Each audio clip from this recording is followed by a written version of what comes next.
కవిం తత్వవిదానందం దేశికం తత్వదర్శనం శ్రోత్రియం బ్రహ్మనిష్టం తం సద్గురుం ప్రణతోస్మ్యహం వసుదేవసుతం దేవం కంసచానూరమర్దనం దేవకీ పరమానందం కృష్ణం వందే జగద్గురుం కృష్ణం వందే జగద్గురుం ఈశ్వరో గురురాత్మేతి మూర్తిభేద విభాగినే వ్యోమవద్వ్యాప్తదేహాయ దక్షిణామూర్తయే నమః. ఆత్మస్వరూప బంధుగణ, ఈరోజు మన మిత్రులు గీతాచార్య శ్రీనివాస్ గారు ఉన్నారు. అదేవిధంగా సాధ్వి ఆనందమయి మాతాజీ గారు ఉన్నారు. సో ఈరోజు అద్భుతమైనటువంటి ఆ భగవద్గీత పైన చర్చ సత్సంగము జరుగుతుంది. ఈ సత్సంగానికి శ్రీనివాస్ గారు వారి యొక్క ఒపీనియన్స్, అభిప్రాయాలు, భగవద్గీత మీద వారికి ఉన్నటువంటి అనుభూతి, అనుభవాలన్నీ కూడా కొన్ని విషయాలు మన దగ్గర షేర్ చేసుకుంటున్నారు. కాబట్టి శ్రీనివాస్ గారు మాట్లాడాలి. హరి ఓం. నమస్కారం గురుగారు. హరి ఓం. చాలా చాలా సంతోషం. ఈ మహోన్నతమైనటువంటి సమయము చాలా విలువైనది, మహోన్నతమైనది. జ్ఞానామృతాన్ని తాగడానికి ఒక సదవకాశాన్ని కల్పించిన ఈశ్వరుడికి, ఆ పరమాత్మ తత్వానికి ప్రణమిల్లుతూ మీకు నమస్కరిస్తూ, ఇక్కడ ఉన్న శ్రోతలకు కూడా నమస్కరిస్తూ, అందరికీ శుభాభినందనలు తెలియజేస్తూ, భగవద్గీత మీద నన్ను ఒక 4 మాటలు చెప్పమన్నందుకు ధన్యవాదాలు తెలియజేస్తూ, భారతదేశం గొప్పది. భారతదేశంలో ఉన్నటువంటి సనాతన ధర్మము గొప్పది. భారతీయులమని అందరూ చెబుతూ ఉంటారు. కానీ ఆ ధర్మాన్ని పట్టుకొని ధర్మామృతాన్ని తాగగలిగేటటువంటి శక్తి, సామర్థ్యము కలిగినటువంటి వారు అతి కొందరు మాత్రమే. ఎందుకంటే చాలామంది గురువులమని చెప్పుకుంటున్నారు, చాలామంది ఏదో చెప్తూ ఉంటారు, సంతోషమే. కానీ పరిపూర్ణమైన జ్ఞానాన్ని కలిగి గీతామృతాన్ని పరిపూర్ణంగా అర్థం చేసుకొని దానిని గ్రోలి ఆ అనుభవ జ్ఞానము, శాస్త్ర జ్ఞానము, గురు ఉపదేశాన్ని, ఈ మూడింటిని సమతుల్యంగా చక్కగా అవగాహన చేసుకొని తన ప్రభాషితాన్ని ప్రబోధంగా మార్చుకొని ప్రజలకు వివరించగలిగేటటువంటి సామర్థ్యము కలిగిన గురువులు చాలా తక్కువగా కనిపిస్తున్నారు. ఎందుకంటే భగవద్గీతలో చెప్పినట్టు తపస్విభ్యోధికో యోగి జ్ఞానిభ్యోపి మతోధికః కర్మిభ్యశ్చాధికో యోగి తస్మాద్ యోగి భవార్జున. అసలు భగవంతుడు ఏమి చెప్తున్నాడయ్యా అంటే మానవులని యోగులని కమ్మని చెప్తున్నాడు. భగవంతుడు అంటే ఎప్పుడు చెప్పిండు, ఎలా చెప్పిండు, నీ దగ్గరకు వచ్చిండా, నీతోటి మాట్లాడిండా అని ఇలా సరదాగా చాలా చాలా ప్రశ్నలు ఉత్పన్నమవుతుంటాయి. భగవంతుడు అంటే సర్వవ్యాపకమైనది, అవ్యక్తమైనది, అన్ని వ్యక్తాలకు ఆధారమైనటువంటి శక్తి ఏదైతున్నదో అది సనాతనం.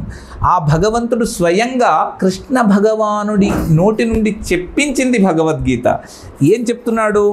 వేదములు చదివిన వారి కంటే, యజ్ఞములు చేసేవారి కంటే, దాన ధర్మములు చేసేవారి కంటే, ఉత్కృష్టమైనటువంటి బాహ్య కర్మలు, ద్రవ్య యజ్ఞములు చేసేవారి కంటే మహోన్నతమైన స్థితిలో ఒక యోగి ఉంటాడు.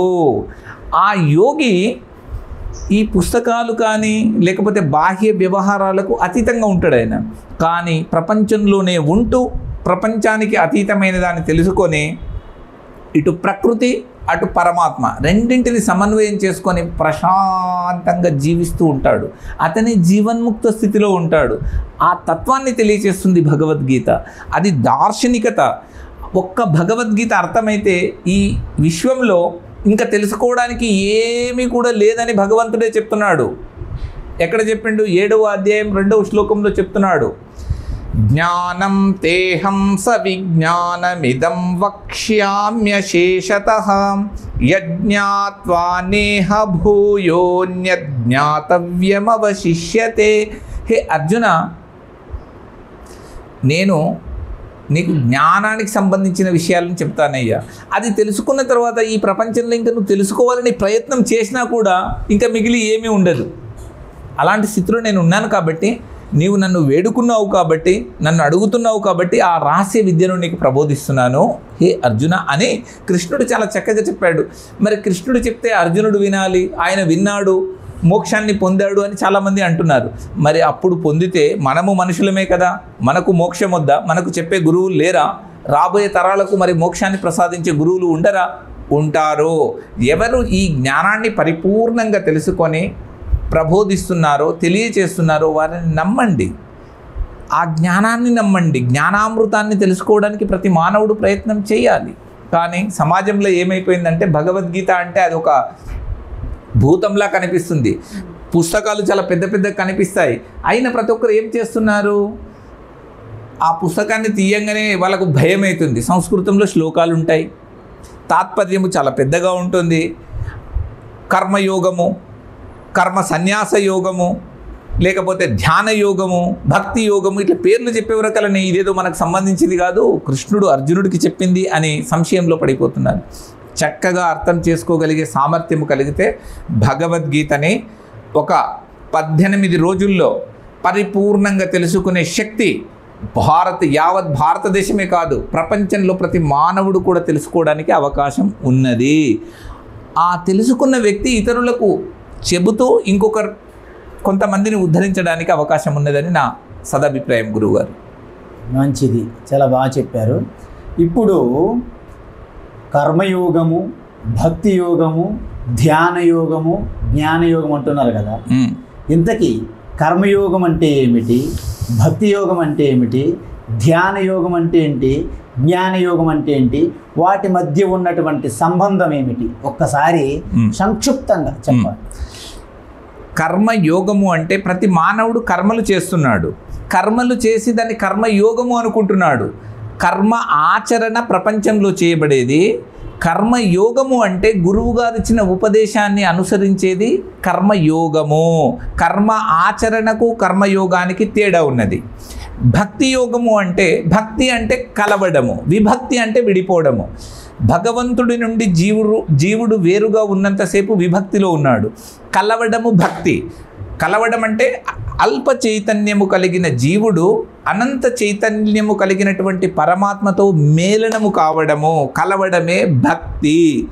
ఇంకా ధ్యానము అంటే ఏ ధ్యానము కోసమైతే మానవుడు ప్రయత్నం చేస్తున్నాడో అది కర్మయోగము ద్వారా యోగము చేసి ఆ ధ్యానాన్ని సమన్వయపరచుకొని, అంటే ఇంద్రియములు మానవుడి దగ్గర ఉన్నాయి, విషయాలు బయట ఉన్నాయి. ఈ విషయ ఇంద్రియ సంయోగాన్ని ఎవడైతే అనుభవిస్తూ దానికి అంటకుండా జీవిస్తున్నాడో వాడు ధ్యానములో ఉంటాడు. అంటే ధ్యానము అన్న కర్మయోగము అన్న ఒకటే, కానీ పేర్లు వేరైనప్పటికీ ప్రతి మానవుడు ధ్యానము తప్పకుండా చేయాలి. ధ్యానము చేయకుండా జ్ఞానము కలగదు. జ్ఞానం అంటే ఏమిటి అంటే ఆ ధ్యానము వలన విచారణ, వివేక శక్తిని పెంచుకొని ఆ పరమాత్మ తత్వము ఉన్నదని, పరమాత్ముడే సర్వాధారుడని తెలుసుకొని ఆ జ్ఞానాన్ని అమృతంలా తాగి ఇతరులకు అవబోధన చేయగలిగేటటువంటి సామర్థ్యము కలిగినదే జ్ఞానము. దానినే సాంఖ్యము అని కూడా అంటారు. ఇది గురువుగారు మీరు అడిగిన 4 ప్రశ్నలకు సమాధానం. అయితే ఇప్పుడు ఇంతకీ 4 యోగములు చెప్పాము. మరి భగవద్గీతలో ప్రతి అధ్యాయం చివర ఓం తత్సతితి శ్రీమద్భగవద్గీతాసు ఉపనిషత్సు బ్రహ్మ విద్యాయాం యోగశాస్త్రే అని స్పష్టంగా రెండింటిని చెప్పారు. ఒకటి బ్రహ్మ విద్య, 2 యోగశాస్త్రం. ఇంతకీ ఈ 4ంటిని ఈ రెండింటిలో ఎలా మనం సమన్వయం చేయాలి, ఎలా అర్థం చేసుకోవాలి అని మన యొక్క సాధకులు, మన ప్రేక్షకులు ప్రశ్న చాలా సంతోషం. నా ద్వారా మిమ్మల్ని అడుగుతున్నా. ఈ ప్రపంచంలో ఇలాంటి ప్రశ్నలు ఉత్పన్నము కావాలి. ఇది సదాచారులకు వచ్చేటటువంటి మహోన్నతమైన ప్రశ్న. ఇలాంటి ప్రశ్నలు అడిగినందుకు ప్రతి మానవుడి యొక్క జన్మ ధన్యమవుతుంది. అయితే బ్రహ్మ విద్య అంటే బ్రహ్మమును, పరబ్రహ్మమును, అక్షరమును తెలుసుకునే విద్య బ్రహ్మ విద్య. ఈ విద్య భారతదేశంలో విరివిగా ఉన్నది. అనేక చోట్ల మహాత్ములు మీలాంటి గురువులు చక్కగా వివరించగలుగుతారు. ఇలాంటి బ్రహ్మ విద్యను తెలుసుకోవడానికి పతంజలి రాసినటువంటి ఏదైతే యోగశాస్త్రం ఉన్నదో దాంట్లో మనకు చక్కగా వివరించాడు ఆయన 195 సూత్రాలను. అయితే యోగశాస్త్రంలో ఉన్నటువంటిది ఆ యోగాన్ని ఎలా అభ్యాసం చేస్తే ఈ బ్రహ్మ విద్య దొరుకుతుందో ఆ తెలియచేసేటటువంటి విషయాలు కూడా భగవద్గీతలో చక్కగా క్రోడీకరింపబడ్డాయి. కాబట్టి మనం అందరం కూడా ఈ బ్రహ్మము అనగానేమి, బ్రహ్మ విద్య అనగానేమి, ఈ బ్రహ్మ విద్యను యోగము ద్వారా ఎలా సమన్వయపరచుకోవాలంటే, యోగము అంటే కలవడం. కలవడం అంటే ఇప్పటిదాకా నేను చెప్పినాను, ప్రతి మానవునికి ఒక శరీరం ఉన్నది, శరీరంలో జీవాత్మ ఉన్నది. ఈ జీవాత్మ అల్ప చైతన్యము. ఏ మానవుడికి మరణం లేదు, ఏ ప్రాణికే మరణం లేదు. అలాంటి మానవుడు పరిపూర్ణమైన తత్వముతో ఎప్పుడైతే సంయోగాన్ని పొందుతాడో దానిని యోగము అంటాము. అంటే అల్ప చైతన్యము అనంత చైతన్యముతో తాదాత్మ్యము చెందడమే యోగము. ఆ యోగము గురించి పతంజలి మహర్షి చక్కగా చెప్పాడు. మీరు యమ, నియమ, ఆసన, ప్రాణాయామ, ప్రత్యాహార, ధారణ, ధ్యాన సమాధుల్ని ఎప్పుడైతే మనము తీసుకుంటామో ఆ సమాధి స్థితికి పోతే త్రిగుణాతీత స్థితిలో ఉంటాము. కాబట్టి ఆ బ్రహ్మమును చక్కగా దర్శించడానికి అవకాశము 100% ఉన్నది. ఆ దర్శించిన యోగము ద్వారా దర్శించినటువంటి దార్శనికులే ఆ బ్రహ్మాన్ని తెలుసుకొని బ్రహ్మమే సత్యమని, ఈ జగత్తు మిథ్య అని శంకరాచార్య లాంటి మహా పండితులు మనకు చెప్పినటువంటి బోధనలు. వారి వారసత్వమే మనము. కాబట్టి వాళ్ళు చెప్పినటువంటి ప్రబోధాలని వింటూ దానిని అవగతము చేసుకొని దానిని అవలోకనము చేసుకొని స్వాధ్యాయనము ద్వారా చేసి ఖచ్చితంగా అనుభవ జ్ఞానము తెచ్చుకొని ఈ గ్రంథాలన్నిటిని కూడా మనము ప్రపంచానికి బోధించాల్సినటువంటి తరుణం ఇప్పుడు మనకున్నది. ఈ విధంగా సమన్వయం చేస్తున్నానని నా అభిప్రాయం గురువుగారు. ఓకే, ఇప్పుడు అమ్మగారు కూడా ఒక ప్రశ్న అడుగుతారు. అమ్మ మీద ఒక ప్రశ్న అడగండి అమ్మ. నమస్తే తల్లి. నమస్తే. ఆత్మతత్వం గురించి వివరించగలరు? అసలు ఆత్మతత్వం అంటే ఏమిటి, దాని యొక్క ప్రత్యేకత ఏంటో చెప్పగలరు? ఆత్మ అనగానేమి, దాని యొక్క తత్వము ఏమిటి, ఈ తత్వాన్ని నేను తెలుసుకోగోరుచున్నానని చాలా ప్రశ్నగా చాలా ఆనందంతో అడిగిన ప్రశ్న ఇది. ఆనందంగా చెప్పాల్సినటువంటి సమాధానము ఆనందముతో కూడుకున్న వాళ్ళే చెప్పగలరమ్మా ఈ ప్రశ్నలకు సమాధానం. అంటే ఈ ఆత్మతత్వం భగవద్గీతలో భగవానుడు ఏ విధంగా చెప్పారు, అది మనం ఏ విధంగా అర్థం చేసుకొని అనుభూతిలోకి తెచ్చుకోవాలని ఆ అమ్మగారి ప్రశ్న. చాలా సంతోషం. వాస్తవంగా భగవద్గీతలో లేనిది ప్రపంచంలో ఎక్కడ ఏమీ లేదు. మీరు ఏ శాస్త్రము తీసుకున్నా, ఏ వేదము తీసుకున్నా, ఏ మంత్రము తీసుకున్నా అది భగవద్గీతలో 100% ఉండి తీరాల్సిందే. ఆ భగవద్గీత అర్థమయ్యి భగవద్గీతని అనుసంధానం చేసుకొని దానిలో రమిస్తూ తరిస్తున్నటువంటి వ్యక్తులు మన స్వామీజీ లాంటి మహాత్ములు చెప్పగలిగేటటువంటి సమాధానాలు అన్నమాట. అయితే ఆత్మ అంటే చూడమ్మా, నిత్యమైనది, సత్యమైనది, ఎప్పుడు దానికి ఏ ఆటంకములు లేనిదనమాట. అది అనాదిగా వస్తున్నది, అది సనాతనమైనది. దానినే మనము ఆత్మ అంటాము, దానినే శక్తి అంటాము, దానినే పరమాత్మ అంటాము. మీరు ఎన్ని పేర్లైనా పెట్టుకోండి. భగవంతుడు అనండి, శివతత్వము అనండి, విష్ణుతత్వము అనండి, బ్రహ్మతత్వము అనండి, సరస్వతీతత్వం అనండి, లేకపోతే మన లక్ష్మీతత్వం అనండి, పార్వతీ, ఏ పేర్లైనా పెట్టుకోండి. తత్వం అనేది ఒకటి. ఆ స్వయం ప్రకాశము నుండి మనమందరం కూడా విడిపడ్డాము అజ్ఞానము చేత. మరి ఏం చేయాలి? జ్ఞానము చేత మళ్ళీ దాన్ని తెలుసుకోవాలి.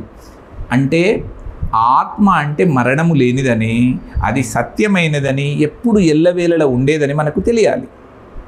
భగవద్గీతలో చెప్పాడు భగవంతుడు మనకు, ద్వావిమౌ పురుషౌ లోకే క్షరశ్చాక్షర ఏవచ క్షర సర్వాణి భూతాని కూటస్థోక్షర ఉచ్యతే ఉత్తమ పురుషస్త్వన్యః పరమాత్మేత్యుదాహృతః యో లోకత్రయమావిశ్య బిభర్త్యవ్యయ ఈశ్వరః. చూడమ్మా, ఈ ప్రపంచంలో ప్రకృతి ఉన్నది, ప్రకృతిని నడిపించేటటువంటి పరమాత్మ ఉన్నాడు. ఇప్పుడు శరీరం ఉన్నది మనది, శరీరంలో జీవాత్మ ఉన్నది. ఈ శరీరము ఈ జీవాత్మ కంటే కూడా వేరుగా ఒక పరమాత్మ తత్వం ఉన్నది, అది పరమాత్మ.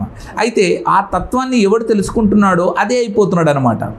ఈ జీవుడు కూడా ఆ తత్వం అయిపోతున్నాడు, ఆ తత్వం అయిపోతున్నాడు, దాన్ని తెలుసుకుంటున్నాడు. తెలిసినవాడు మనకు భగవద్గీత శ్లోకం చెప్తుంది, యం యం వాపి స్మరన్ భావం త్యజత్యంతే కలేవరం తం తమేవైతి కౌంతేయ సదా తద్భావభావితః. ఏ ఏ భావనలతో మానవుడు తన శరీరాన్ని వదిలేసేటప్పుడు ఉంటాడో ఆ భావనలను పొంది ప్రకృతిలో తిరుగుతున్నాడు.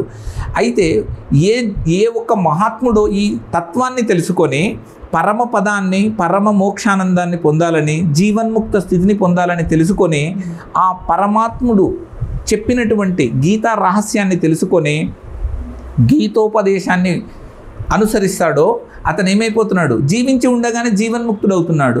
ఆ జీవన్ముక్త స్థితిని కలిగినటువంటి వాడే భగవద్గీతని చెప్పడానికి అర్హుడవుతున్నాడు. తన స్వభావములో ఉంటూ ఆ స్వభావానికి మరణం లేదని, ఈ శరీరాలు పోయినా తాను పోతలేనని అతనికి ఎరుక కలుగుతుంది. ఆ ఎరుకనే జీవన్ముక్త స్థితి. కాబట్టి మీరేమన్నారు? ఈ జీవాత్మకు పరమాత్మకు లింక్ ఉన్నదన్నమాట. ఈ జీవాత్మ శరీరంలో ఉన్నది కాబట్టి జీవుడిగా పరిగణింపబడుతుంది. ఈ జీవాత్మ పరమాత్మ తత్వాన్ని ఎప్పుడైతే తెలుసుకున్నదో దానికి దీనికి లింక్ కలుస్తుంది. రెండు ఒకటిగా అయిపోతున్నాయి అన్నమాట. అదే అద్వైతము. అంటే జీవాత్మ పరమాత్మ కలవడమే అద్వైతము. అంటే రెండు కానిది ఒకటిగా ఉన్నది.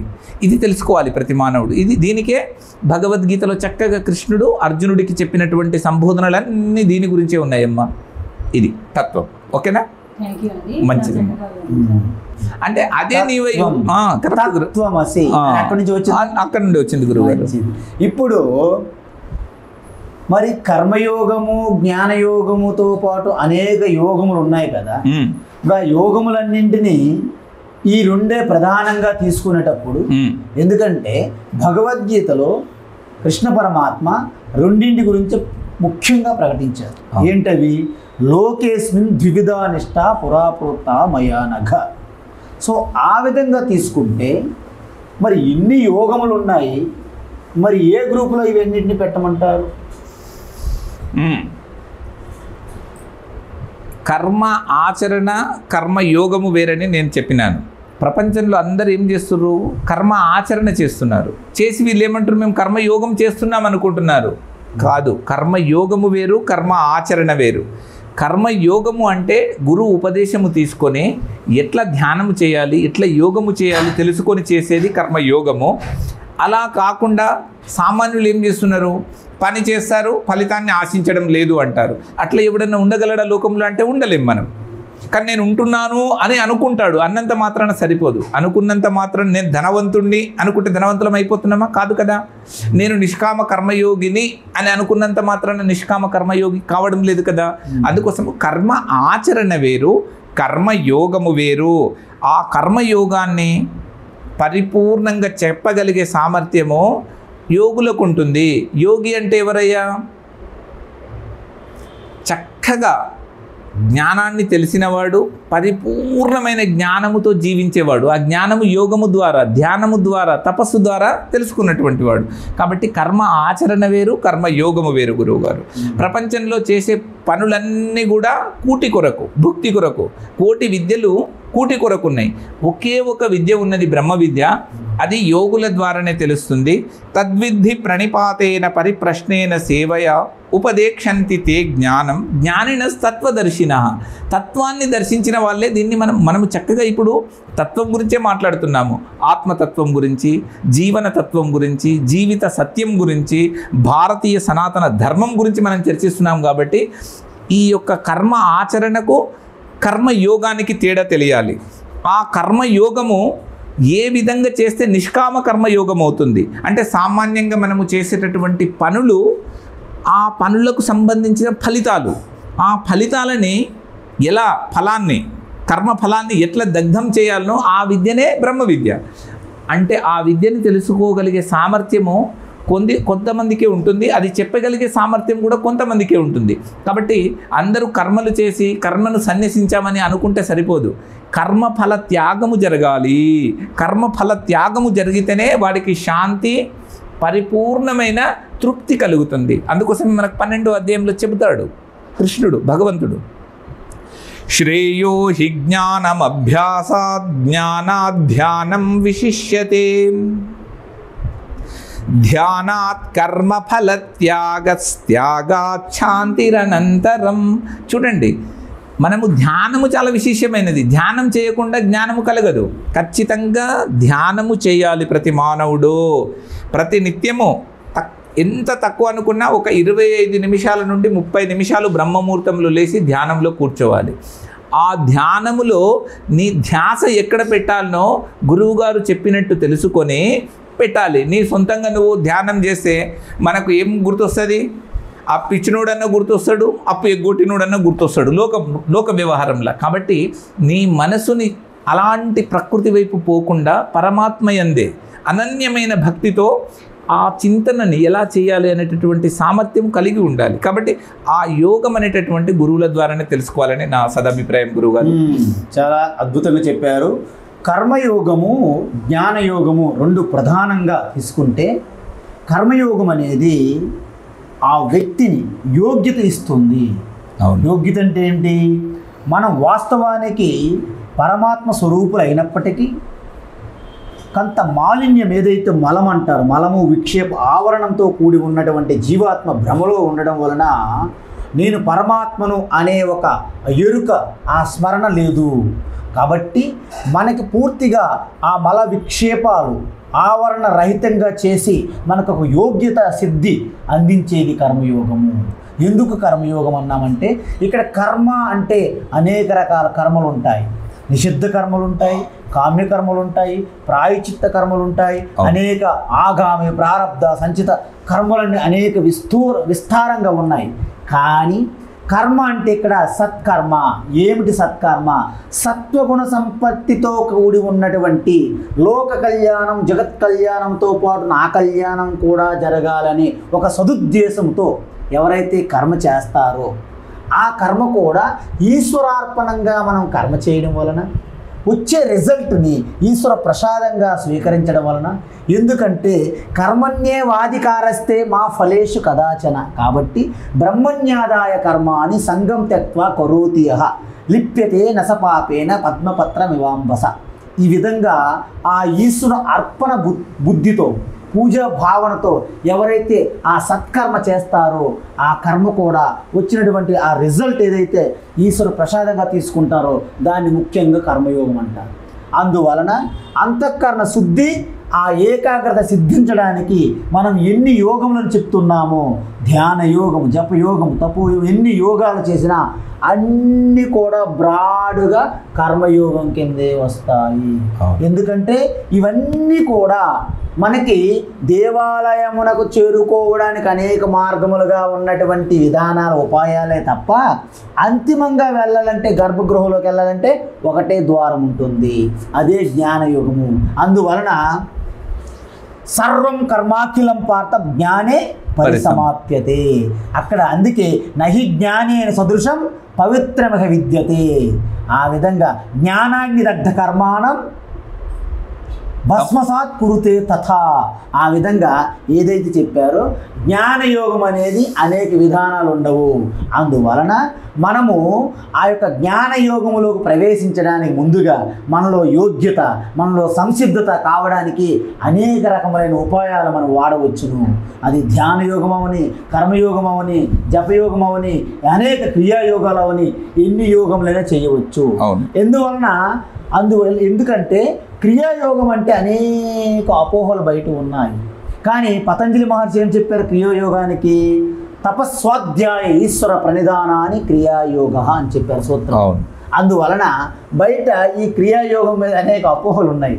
అదేవిధంగా చక్రాలు, మూలాధార చక్రము, స్వాధిష్టాన చక్రము, మణిపూర చక్రము, అనాహత చక్రము, విశుద్ధ చక్రము, ఆజ్ఞ, ఈ చక్రాలు చూస్తున్నారు. చక్రాలు అనేవి బయటికి కనిపించేవి కాదు. అది మన స్వరూప తత్వములో అత్యంత సూక్ష్మంగా ఉంటాయి. కాబట్టి అది ఒక కల్పనే తప్ప యథార్థంగా దొరికేది కాదు ఆపరేషన్ చేసిన. అందువలన మీరు ఎన్ని యోగములు చేసినా, ఇక్కడ యోగం అంటే అనేక అర్థములు ఉన్నాయి. యుజ్యతే అనేది యోగ అంటే కలిపేది, టు కనెక్ట్. అంటే ఏంటి కలుపుతుంది? ఆ పరమాత్మ ఏ భ్రమలో ఉంటే దాన్ని జీవాత్మ అంటారు. జీవాత్మకి భ్రమ పోయిన తర్వాత పరమాత్మ అవుతున్నది. అందుకే బ్రహ్మ సత్యం జగన్మిథ్య జీవో బ్రహ్మైవ నాపరః ఈ విధంగా చెప్పారు. కాబట్టి అందువలన ఎన్ని యోగములను భగవద్గీతలో చెప్పినా మనం ఆ పరమాత్మ యొక్క పూర్తిగా సమాధి స్థితిలో మీరు ఏ కార్యక్రమం చేసినా, ఏ చేష్ట చేసినా, ఏ కర్మ చేసినా అదంతా కూడా యోగంగా మారిపోతుంది. కాబట్టి అది మీకు ఆ ఈశ్వర స్వరూపము, జీవస్వరూపాన్ని తెలుసుకొని రెండు ఒకటే జీవ బ్రహ్మ ఐక్యతత్వాన్ని తెలియజేసేదే జ్ఞానయోగము. ఆ జ్ఞానయోగంలో ప్రవేశించేటప్పుడు 3 పద్ధతులు ఉంటాయి. స్టార్టింగ్లో శ్రవణం అంటారు. శ్రవణం అంటే ఏంటంటే ఎవరైతే సకల శాస్త్ర సారాన్ని గ్రహించినటువంటి శ్రోత్రియ గురువు, గ్రహించిన తర్వాత ఆ తత్వంలో నిలిచి ఉన్నటువంటి గురువుని బ్రహ్మనిష్ట అంటారు. అంటే శ్రోత్రియ బ్రహ్మనిష్ట గురువు దగ్గర ఆ శాస్త్రాన్ని అభ్యసనం చేసినప్పుడు, వినేటప్పుడు అత్యంత ఏకాగ్ర చిత్తంతో వింటే దాన్ని శ్రవణం అంటారు. శ్రవణం తర్వాత వారికి ఇంకా ఉన్నటువంటి సంశయాలు, ఇంకా డౌట్స్ క్లారిఫై చేసుకుంటే దాన్ని మననం అంటారు.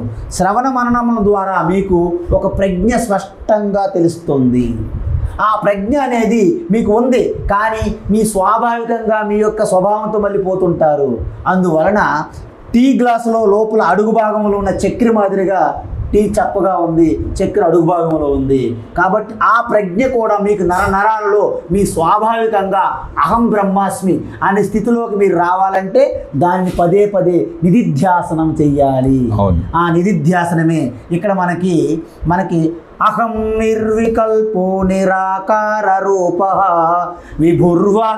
విభుర్వ్యాప్య సర్వత్ర సర్వేంద్రియాణ సదా మే సమత్వం న ముక్తిర్న బంధ చిదానంద రూప శివోహం శివోహం నా పుణ్యం నా పాపం నా సౌఖ్యం నా దుఃఖం నా మంత్రో నా తీర్థం నా వేద నా యజ్ఞ అహం భోజనం నైవ భోజ్యం న భోక్త చిదానంద రూప శివోహం శివోహం నా శాస్త నా శాస్త్రం నా శిష్యో నా శిక్ష నా చత్వం నా చాహం నా చాయం ప్రపంచ స్వరూపావబోధో వికల్పా సహిష్ణు తదేకో వశిష్ట శివకేవలోహం అని ఈ విధంగా నిధిధ్యాసనంలో ఉన్నప్పుడు సాక్షాత్ కృష్ణ పరమాత్మ ఏ విధంగా అయితే ఆత్మనిష్టలో నిరంతరం ఉండేవారు, ఆ శ్రీకృష్ణ పరమాత్మగా మీరు ఇంక కృష్ణ కంటే వేరు కాదు.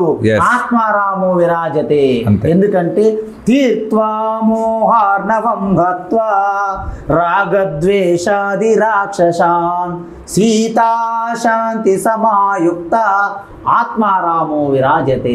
ఆ విధంగా ఆత్మరాముడికి ప్రకాశిస్తే, విరాజిస్తే ఎలా ఉంటారో ఆత్మానంద అనుభూతిలో భగవద్గీత తత్వంతో ఉన్నటువంటి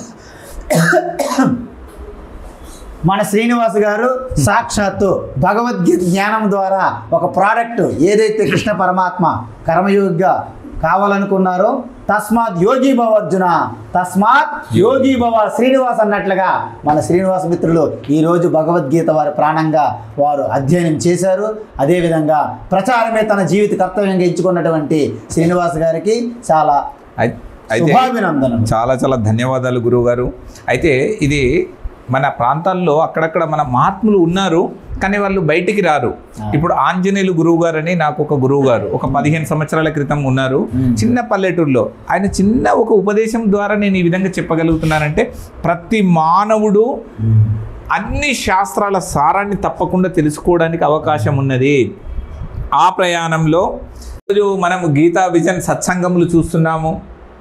గౌరవనీయులు శ్రీ స్థిత ప్రజ్ఞానంద సరస్వతి గారు చాలా చక్కగా, నేను చూస్తున్నప్పటి నుండి ఒక 4-5 సంవత్సరాల నుండి ఎక్కడ వెళ్ళినా గీత గురించి చెప్పడము, ఆ గీతలో ఉన్న ప్రబోధాలను చాలా వివరించి సూక్ష్మాతి సూక్ష్మమైన విషయాలను ప్రతి ఒక్కరికి అర్థమయ్యేటట్టు, సామాన్యుల నుండి అతి సామాన్యమైన వ్యక్తులకు అర్థమయ్యేటట్లు చెప్పడం నన్ను ఆకర్షించింది. కాబట్టి మా ఇద్దరి యొక్క మైత్రి చాలా అద్భుతంగా ఉండాలని ఈ విధంగా మేము సత్సంగం చేస్తూ ప్రజల్లో ఒక ఉన్నతమైన ఈ జ్ఞానాన్ని ప్రబోధం చేస్తూ ప్రతి ఒక్కరూ భగవద్గీతని పట్టుకొని ప్రతి ఇంట్లో ఒక భగవద్గీతని పెట్టుకొని తాము అధ్యయనం చేస్తూ తన పిల్లల ద్వారా కూడా భగవద్గీత శ్లోకాలను నేర్పించాలని గురువుగారు చేసుకున్నటువంటి సంకల్పానికి నేను కూడా తోడునై ఒక నీడగా ఎదగడానికి ప్రయత్నం చేస్తున్నాము.